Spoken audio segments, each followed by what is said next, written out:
Allez, salut les gars, voilà, c'est toujours moi, Sam Hospital. Comme vous avez vu l'écran, vous avez vu la tête et vous êtes là sur la chaîne de Monsieur le Russo 225. Voilà, donc aujourd'hui j'ai un peu de temps, donc je vais comme ça essayer de reprendre la vidéo que j'ai faite hier. Et cette vidéo là, je crois que il y avait vraiment le son qui manquait. Voilà, je n'ai pas prêté attention. Donc vraiment, mais c'est, je vais dire comme ça, de m'excuser. Voilà. Voilà, donc excusez-moi pour la vidéo que j'ai mise en ligne hier et il n'y avait pas assez de voix, assez de son. Donc je vais comme ça essayer de reprendre cette vidéo-là maintenant et vous dire ce que j'avais déjà dit auparavant.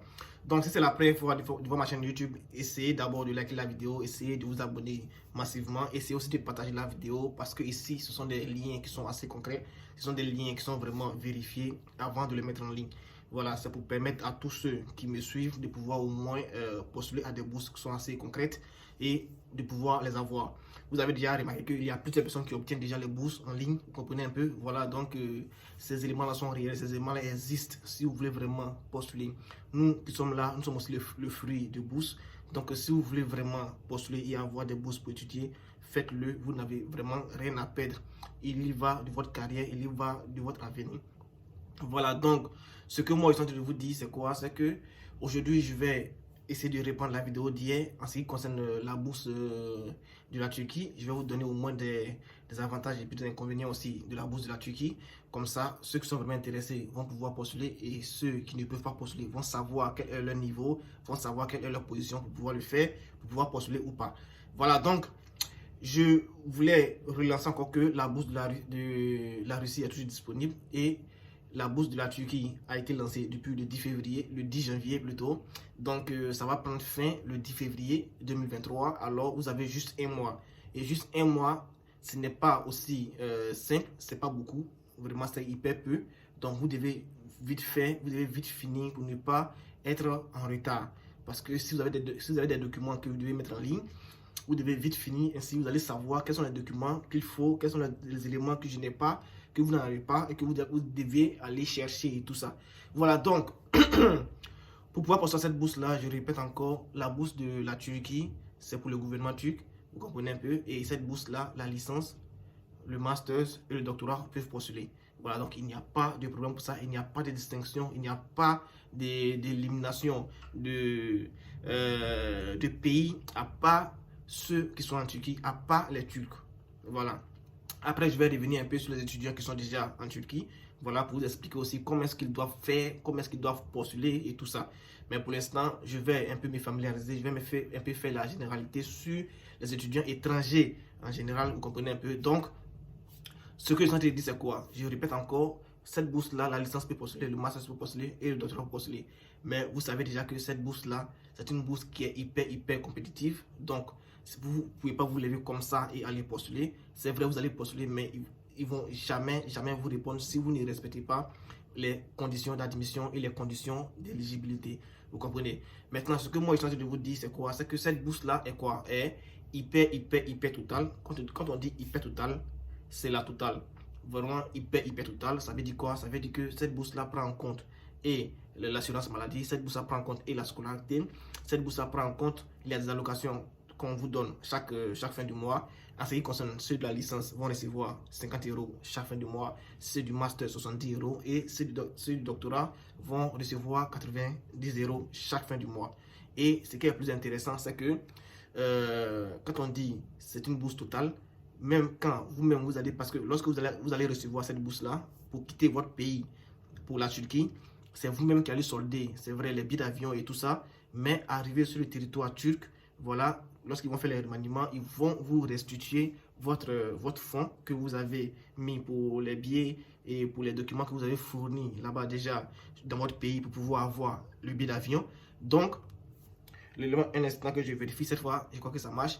Donc, cette bourse-là est hyper complète. Vous n'avez vraiment rien à perdre, juste postuler. Et puis, en plus, ce qui est bien, c'est que l'application, la soumission est hyper gratuite. Donc, vous n'avez rien à perdre, sincèrement, ce que je suis en train de vous dire. Maintenant, ce que moi, je suis en train de dire, étant donné que c'est une bourse qui est hyper compétitive, voilà, moi je suppose que si vous ne maîtrisez pas, vous devez au moins nous contacter pour qu'on puisse s'entendre sur des principes, pour qu'on puisse vous aider à postuler. Parce que là-bas, vous allez soumettre, par exemple comme ça, votre passeport ou bien la carte d'identité, vous allez soumettre vos diplômes et les relevés de notes, vous comprenez. Mais en plus de cela, ce qui est hyper important, c'est quoi? C'est que vous allez écrire des lettres de motivation et des lettres d'intention. C'est ça qui fait le b.a.-ba même de cette bourse-là.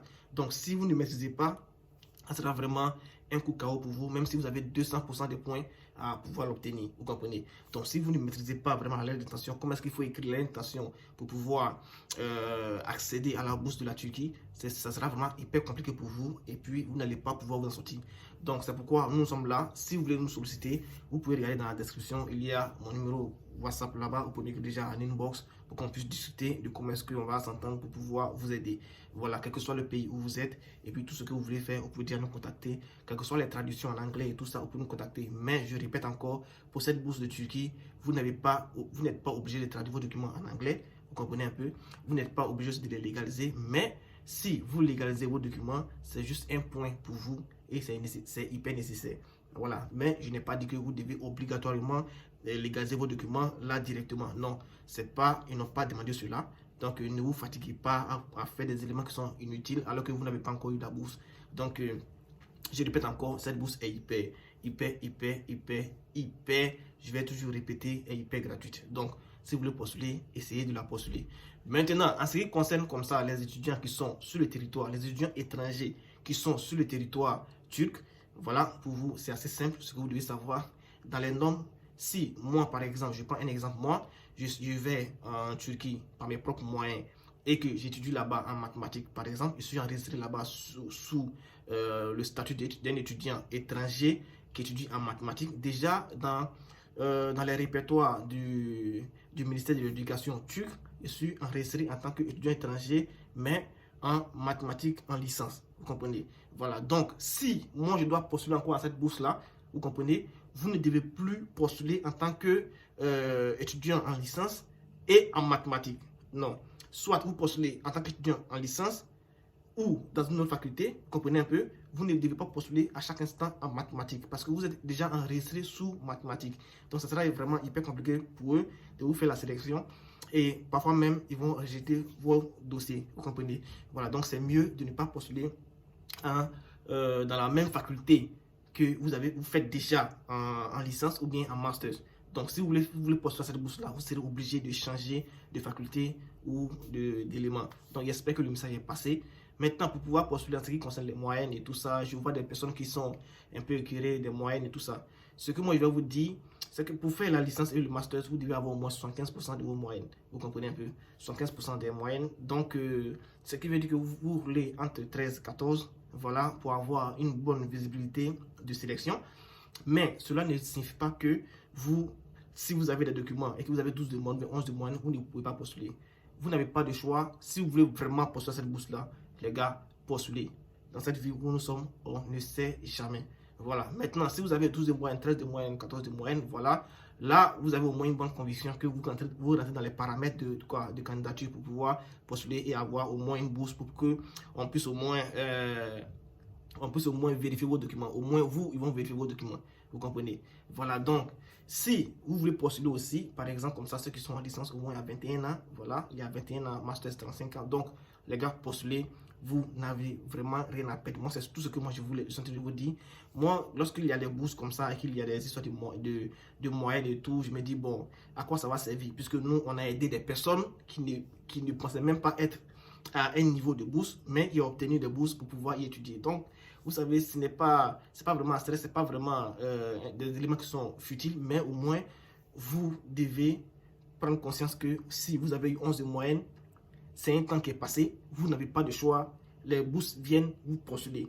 Voilà, ne restez pas là pour dire non, j'ai 11 de moyenne, donc comme j'ai 11 de moyenne, excusez-moi, comme j'ai 11 de moyenne, alors je ne pourrai pas postuler, je ne vais pas postuler parce que je vais attendre une bourse. Aucune bourse ne vient avec des conditions assez moindres comme 10 de moyenne, mais 11 de moyenne. Non, mais quand vous postulez dans la faculté où il n'y a personne, si vous avez la chance de postuler dans une faculté où il n'y a personne et que vous avez une petite moyenne, ils peuvent avoir des lieux de sélection. Voilà, vous postulez, ne restez pas là à attendre. Sinon, ce que vous-même vous voulez faire, vous n'allez jamais pouvoir l'exécuter, vous n'allez jamais pouvoir mettre ça en œuvre. Donc les gars, moi, c'est le conseil que moi je vous donne, postulez comme il le faut. Même les étudiants de médecine, là-bas, ce que moi je peux vous dire et qui est très concret, c'est quoi? C'est que les étudiants qui vont postuler là-bas en médecine, ils doivent savoir que la médecine là-bas, c'est hyper compétitif. Vous comprenez un peu? Donc, quand vous allez mettre votre dossier en ligne, je répète encore, ce qui est plus primordial, ce qui est plus important et plus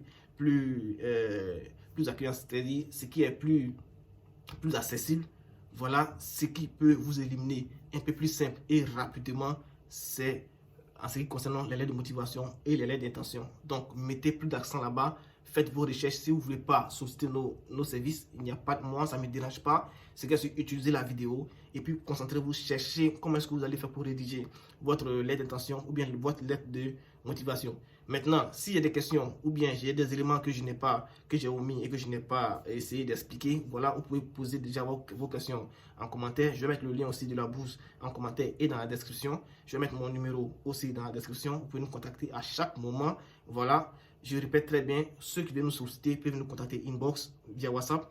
Mais ceux qui veulent eux-mêmes postuler, si vous avez des éléments qui vous bloquent et que vous n'arrivez pas à continuer, posez vos questions ici en commentaire. Je répète encore, posez vos questions ici en commentaire sur YouTube. Voilà, donc c'est un peu ça les gars. C'est toujours moi de Samuel Hospital. Et puis si ce que je fais vous arrange et vous plaît énormément, essayez au moins de liker la vidéo. Et puis voilà, ça va me faire vraiment plaisir. Donc à plus les gars. Et puis surtout, n'oubliez pas, si vous voulez réaliser un élément ou bien votre carrière professionnelle, ne restez pas là à pouvoir chercher toujours des petites conditions pour dire non, comme ci, comme ça. Si vous n'avez rien à perdre. Donc, essayez de postuler comme vous pouvez. Voilà, les gars. Essayez de postuler. Si vous avez tous les documents, mettez-les en ligne. Voilà, sur tout ce que moi je vous dis. La lettre de motivation. Dans cette bourse-là, lettre de motivation, lettre ou lettre d'intention, c'est ce qui est plus primordial. Donc, faites attention. Et puis, je répète encore, je vais mettre un cap pour ceux, s'il y a assez de sélection, par exemple, comme ça, ils peuvent vous demander des tests GRE, des tests DAF et tout ça. Donc, il faudrait que vous soyez toujours attentif. Il faudrait que vous visez bien votre compte parce que des éléments peuvent s'ajouter à tout moment. Parce que quand il y a trop de bonnes moyennes, ils commencent à mettre des principes comme les tests de langue, les tests de langue en anglais et tout ça. Ils commencent à mettre des conditions pour éliminer d'autres personnes. Voilà, donc c'est un peu ça. Donc, les gars, à plus et puis surtout, voilà, prenez soin de vous.